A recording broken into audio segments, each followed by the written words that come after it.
कहानी की शुरुआत होती है और हम चार्ली को देखते हैं। एक क्लब में बैठा ड्रिंक पीते हुए चार्ली कोरी को गाना गाते देख मोहित होने लगता है। गाना खत्म होने के बाद चार्ली उससे बात करना चाहता है, पर कोरी का बॉयफ्रेंड उसकी इंसल्ट करता है। चार्ली को नाराज होकर जाते देख कोरी उससे अपने बॉयफ्रेंड की ओर से माफी मांगती है। कोरी बताती है कि वो भी अपने बॉयफ्रेंड को कुछ खास पसंद नहीं करती है और उससे ब्रेकअप करना चाहती है। कोरी एक एस्पायरिंग सिंगर है, पर उसके पास अपॉर्चुनिटी नहीं है।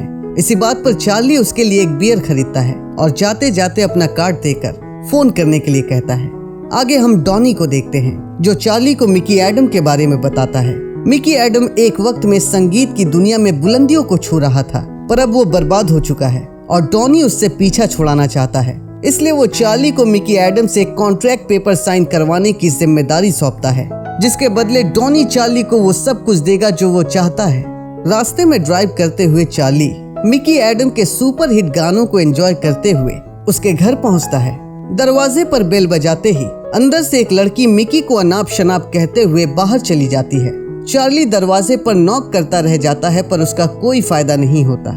गार्डन का चक्कर लगाते हुए चार्ली मिकी एडम्स को पूल में डूबता पाकर उसे बचाने की कोशिश करता है, पर मिकी उल्टा चार्ली पर भड़कने लगता है, क्योंकि मिकी डूब नहीं रहा था, वो बस पानी की आवाज को रिकॉर्ड कर रहा था। चार्ली अपना परिचय देते हुए आने का कारण बताता है।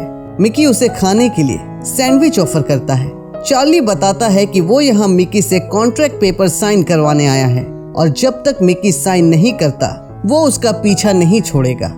मिकी चार्ली के ड्रिंक में ड्रग मिला देता है, जिससे वो नशे में धुत नंगा होकर उल्टी सीधी हरकतें करना शुरू कर देता है। उसी वक्त कैमरून वहाँ आता है और दोनों की नंगी तस्वीरें खींचकर मिकी के लामा को चुराकर भाग जाता है। नशा टूटने पर चार्ली खुद को बीच पर नंगा पाता है और इस बीच वो कॉन्ट्रैक्ट पेपर्स को खो देता है। चार्ली वापस से मिकी के घर जाता है, जहां उसे जूलिया मिलती है। जूलिया मिकी की बेटी है। वो कहती है कि मिकी इस वक्त सो रहा है। चार्ली मिकी को जगाने के लिए कहता है, पर जूलिया साफ मना कर देती है। चार्ली बताता है कि मिकी ने उसके ड्रिंक में कुछ मिला दिया, जिससे वो टल्ली होकर बीच पर नंगा पड़ा था। इस वक्त वो मिकी पर अपना गुस्सा निकालना चाहता है, पर जूलिया उसकी टांग खिंचाई करने लगती है।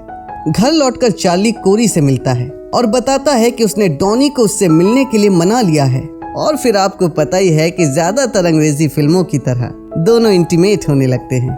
चार्ली वापस से मिकी के घर जाता है। अखबार में छपी मिकी और खुद की नंगी तस्वीर देखकर हड़बड़ा जाता है। मिकी ये सब कैमरून का किया धरा है बताते हुए पुल में गिर जाता है और उसे बाहर निकालने के लिए चार्ली को पानी में उतरना पड़ता है। पहला उसने कॉन्ट्रैक्ट पेपर खो दिया, दूसरा अखबार में उसकी नंगी तस्वीर छप चुकी है। गुस्से में चार्ली साला ये कैमरून है कौन पूछता है। जूलिया बताती है कि वो एक नंबर का कमीना इंसान है, जो हर घड़ी मिकी को परेशान करते रहता है। गार्डन में टहलते हुए चार्ली को एक पियानो मिलता है, जिसे देखकर वो खुद को रोक नहीं पाता है और पियानो को बजाने लगता है। पियानो की धुन मिकी को उसकी ओर खींच लाती है और उस धुन को सुनते हुए मिकी अपने पुराने दिनों को याद करता है। दूर से छिपकर कैमरून सब कुछ देख रहा होता है।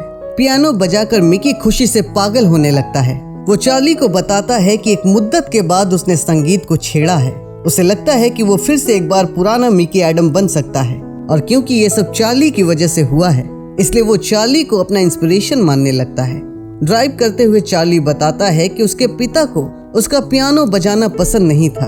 उन्होंने कभी भी उसे प्यार नहीं किया, बेटे के रूप में उसका स्वीकार नहीं किया। पर अब वो इस दुनिया में नहीं है, इसलिए चार्ली एक रोज अपने डैड के कब्र पर डांस करना चाहता है और बताना चाहता है कि उसे कोई फर्क नहीं पड़ता। तभी मिकी के पागलपन की वजह से पुलिस उन्हें धर लेती है। जेल में चार्ली कहता है कि वो मिकी को और बर्दाश्त नहीं कर सकता। वो बस कॉन्ट्रैक्ट पेपर साइन करवाकर वहाँ से जाना चाहता है। चार्ली ने मिकी में फिर से उम्मीद जगाई है।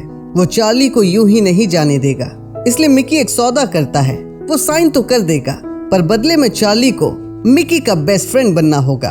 बेचारा चार्ली मारे घबरा कर कहता है कि किसी भी हालत में वो ये नहीं करेगा। तभी जूलिया वहाँ आकर दोनों को छुड़वा लेती है। रास्ते में दोनों के बीच केमिस्ट्री सेट होने लगती है। तभी ड्रॉप करते हुए चार्ली को कोरी के साथ देखकर जूलिया के सीने में एक दर्द सा होने लगता है। अगले दिन चार्ली कोरी की मुलाकात डॉनी से करवाता है। डॉनी कोरी के साथ काम करने के लिए एक्साइटेड है, पर साथ ही वो कॉन्ट्रैक्ट पेपर साइन न होने की वजह से चार्ली से नाराज है।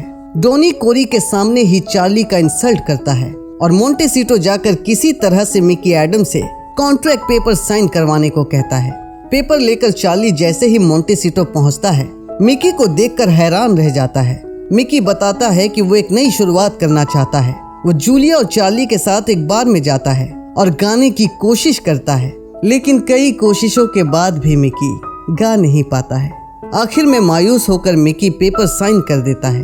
अकेले में चार्ली मिकी का दुख बांटने की कोशिश करता है। मिकी पूछता है कि कॉन्ट्रैक्ट पेपर पर साइन करवाने के बदले चार्ली को क्या मिलेगा। चार्ली बताता है कि डॉनी उसे आर्टिस्ट मैनेजर बनाएगा। मिकी की कोशिश भले ही असफल हो गई हो, पर उम्मीद जगाने के लिए वो चार्ली का शुक्रिया अदा करता है और वहाँ से चला जाता है। मिकी के जाते ही कैमरून वहाँ आता है, जिसे देखते ही चार्ली पहचान लेता है। उसी ने मिकी और चार्ली की नंगी तस्वीरें खींची थी। चार्ली पूछता है कि वो मिकी को परेशान क्यों करता है। कैमरून बताता है कि वो मिकी एडम का डाई हार्ट फैन है। उसके गानों ने ही कैमरून को संगीत से मोहब्बत करना सिखाया है।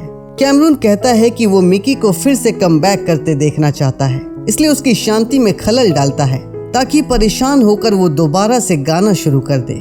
कैमरून की बातें सुनकर चार्ली को रियलाइज होता है कि अपना स्वार्थ पूरा करने के लिए वो मिकी को वापस से नाउम्मीदी की ओर ढकेल रहा है, लेकिन आर्टिस्ट मैनेजर बनने की चाह में वो अपने जज्बातों पर काबू पा लेता है। पेपर साइन करवाकर चार्ली डॉनी के पास पहुंचता है, लेकिन मिकी का साइन किया हुआ पेपर डॉनी एक्सेप्ट करने से मना कर देता है। उसने अपना इरादा बदल दिया है। वो बताता है कि मिकी और चार्ली की नंगी तस्वीरें इंटरनेट पर वायरल होने की वजह से सबको ऐसा लग रहा है कि मिकी एडम वापस आ रहा है। डॉनी को न्यूयॉर्क से कॉल आता है। ऑर्गेनाइजर्स चाहते हैं कि मिकी ग्रैमी में अवार्ड दे और अपना गाना भी सुनाए, इसलिए वो चार्ली को मोंटेसिटो जाकर मिकी को किसी भी तरह से मनाने को कहता है। तभी कोरी की गूंजती हुई आवाज सुनाई देती है। कोरी में वो बात नहीं है जो होनी चाहिए। जाते जाते डॉनी चार्ली को कोरी से ये बताने को कहता है और चार्ली के इतना कहते ही एले में सब धोखेबाज रहते हैं। ये कहकर कोरी अपने घर लौट जाती है। मोंटेसिटो पहुंचने पर चार्ली को जूलिया मिलती है। चार्ली के हाथ में सुसाइड नोट देकर बताती है कि मिकी बिना बताए ही कहीं चला गया है, लेकिन चार्ली को अंदाजा होता है कि मिकी को कहाँ ढूंढना है। चार्ली जूलिया और कैमरून के साथ बीच पर पहुंचता है, जहां मिकी पानी में सुसाइड करने की कोशिश कर रहा होता है। चार्ली उसे बचाने के लिए पानी में जाता है, अपनी गलती के लिए माफी मांगता है और जूलिया का वास्ता देकर उसे सुसाइड करने से रोकता है, पर मिकी खुद को डुबाने लगता है और गहराई में डूबते ही चला जाता है।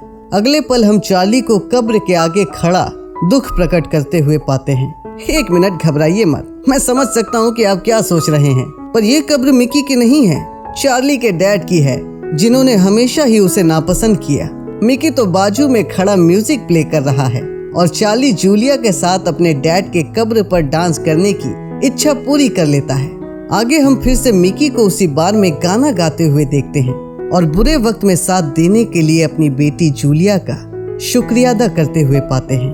बाहर निकलने पर डॉनी मिकी की चापलूसी करता है, उसे कंट्रोल करके दोबारा नोट छापना चाहता है, पर कॉन्ट्रैक्ट पेपर उसके मुंह पर मारकर मिकी वहां से चला जाता है। मिकी ने गाने लिखना और गाने गाना फिर से शुरू कर दिया है। खुशियां वापस लौट आती है। चार्ली और जूलिया को एक दूसरे से प्यार हो जाता है और इस कहानी का एक खुशनुमा अंत हो जाता है।